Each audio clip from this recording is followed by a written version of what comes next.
Hello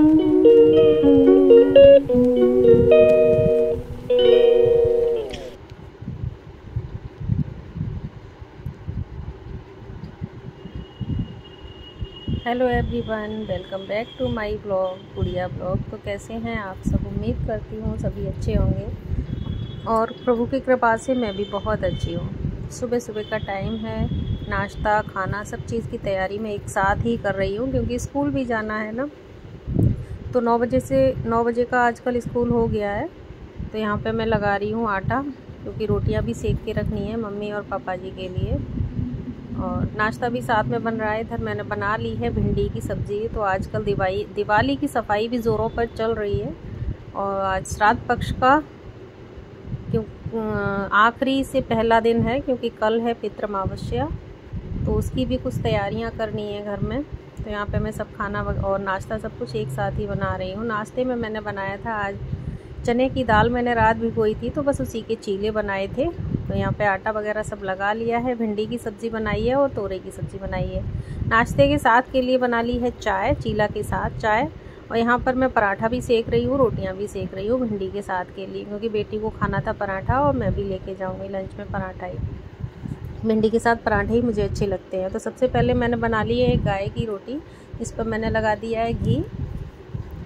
तो सबसे पहले गाय की रोटी निकाल देते हैं, उस पर थोड़ी सी चीनी कुछ भी मीठा रख के बस उसको पैर पूछ के और रख देते हैं। तो यहाँ पे सारा खाना मेरा बन चुका था और फिर मैं स्कूल के लिए हो गई हूँ रेडी। यहाँ पे टाइम हो रहा था करीब 8:45 बजे का। बस फटाफट से मैं स्कूल चली जाऊँगी, फिर मिलूँगी आपसे उसके बाद कोई वीडियो शूट नहीं होगी। और आज मुझे बहुत सारे काम करने हैं, क्योंकि सर्दियों के कपड़े भी निकालने हैं। तो यहाँ पर मैं स्कूल से वापस आके कपड़े भी नहीं चेंज किए थे, खाना पीना सब कुछ मैंने स्कूल में ही खा लिया था। आके मैं अपने बेड को अरेंज करने के लिए सारे कपड़े मैंने निकाल डाले, क्योंकि थोड़ी बहुत सफाई भी हो जाएगी बेड की, क्योंकि और डीप क्लीनिंग हो जाएगी इस तरीके से। तो मैं अकेली ही करने वाली हूँ घर में, तो और कोई नहीं है साथ देने के लिए। तो मैं अपना इसी तरीके से मैनेज करती हूँ, टाइम को बिल्कुल भी वेस्ट नहीं करती हूँ। जब भी मुझे टाइम मिलता है तो मैं इसी तरीके से काम कर लेती हूँ। तो आज मैं बेड का पूरा क्लीन कर दूँगी, सारे कपड़े निकाल के इनमें थोड़ी सी हवा लगा लूँगी। थोड़ी सी धूप है छत पे, तो मैं बस इनको कपड़ों को सबसे पहले डाल दूँगी, बस ज़्यादा तो नहीं, थोड़ी सी महक निकल जाएगी। तो सब मैंने चादरें में भर के और ऊपर रखाई हूँ। तब तक मैं दूसरे खाने में जो कि एक्स्ट्रा कपड़े होते हैं ना, चादरें हैं, कुछ पर्दे पुराने थे, चादरें एक्स्ट्रा पर्दे भी होते हैं, एक्स्ट्रा बेडशीट होती हैं पुरानी काफ़ी सारी। तो वो सब मैं निकाल के आपके साथ एक टिप्स शेयर करूँगी कि मैं किस तरीके से अपने सारे एक्स्ट्रा कपड़ों को अरेंज करके रखती हूँ।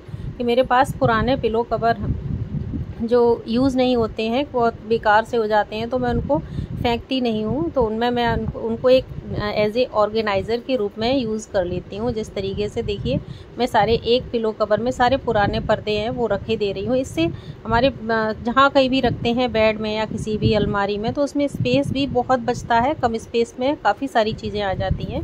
तो इस तरीके से मैं सारे पिलो कवर में सारा सामान इसी तरीके से इकट्ठा कर दूँगी। जितने भी पर्दे हैं, बेडशीट्स हैं, और भी कुछ पुराने कपड़े होते हैं, हम लोगों के घरों में बहुत कपड़े होते हैं, तो उनको अरेंज करना बहुत मुश्किल हो जाता है। तो ये एक फ्री का ऑर्गेनाइज़र है, हमें कोई भी पैसा खर्च करने की ज़रूरत नहीं है। इससे हमारा सामान भी बहुत अच्छे से अरेंज हो जाता है और हमारे पैसे की भी थोड़ी बहुत बचत हो जाती है। तो देखिए, मैंने सारे पिलो कवर हैं, उनमें अपने जितने भी एक्स्ट्रा कपड़े थे, मेरे बेड में बहुत ज़्यादा स्पेस घिरता है। तो इस तरीके से हमें एक चीज़ निकालनी होगी, तो बस जिसमें जो चीज़ रखी है वही पिलो निकालो और आराम से इसको निकाल लो।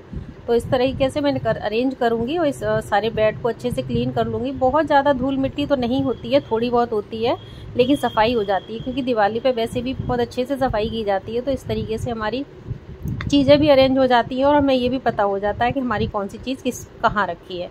तो देखिए, इसमें बहुत ही स्पेस बच गया है और सारा सामान मैंने बहुत अच्छे से अरेंज कर दिया है। कुछ एक्स्ट्रा कुशन थे वो मैंने सब इसमें अंदर बंद करके रख दिए हैं। तो एक साइड का पूरा क्लीन हो चुका है, इसी तरीके से मैं दूसरी साइड का भी क्लीन कर लूँगी पूरा। और कुछ जैकेट्स वगैरह में हवा लगाने के बाद फिर मैं इसमें बेड के अंदर ही इनको सबको जमा दूँगी। तो सब रखने के बाद फिर अभी बचे थे जो मैं ऊपर डाल के आई थी, कपड़े में उठा लाई थी, थोड़ी हवा लग गई। उसके बाद में एक पुराना जो चादरा यूज़ नहीं होता है, बेड शीट हैं, सिंगल हो डबल हो जैसी भी हो आपके पास, बस उनमें मैं क्या करती हूँ, सारे कपड़े एक पर्सन के सब कपड़े एक चादरे में रख के फोल्ड करके अच्छे से और उसको फोल्ड करके रख देती हूँ, जिससे हमें ये पता होता है कि इसमें इसके कपड़े हैं, तो हमें आसानी भी बहुत हो जाती है निकालने में। इसमें मैं अपनी बेटी के सारे कपड़े अरेंज कर रही हूँ, तो जब भी ज़रूरत होगी तो फटाफट ये पता चल जाएगा कि इसमें उसके कपड़े रखे हुए हैं। तो बताइए आपको मेरी टिप कैसी लगी, कमेंट बॉक्स में ज़रूर मुझे बताइएगा, क्योंकि कोई भी पैसा नहीं खर्च हुआ है, बहुत ही आसानी से सारे कपड़े भी अरेंज हो गए हैं और हमारी सारी चीज़ें भी यूज़ हो गई हैं। तो फाइनली मेरा पूरा बेड ऑर्गेनाइज हो चुका है। एक बेड की सफाई मैंने आज कर ली है, फिर अब मैं रेस्ट करूँगी। थोड़ी टाइम हो चुका है, करीब 4:30 बजे का, 1.5 घंटा मुझे लग गया था ये सब करने में। तो मिलूँगी आपसे नेक्स्ट वीडियो में।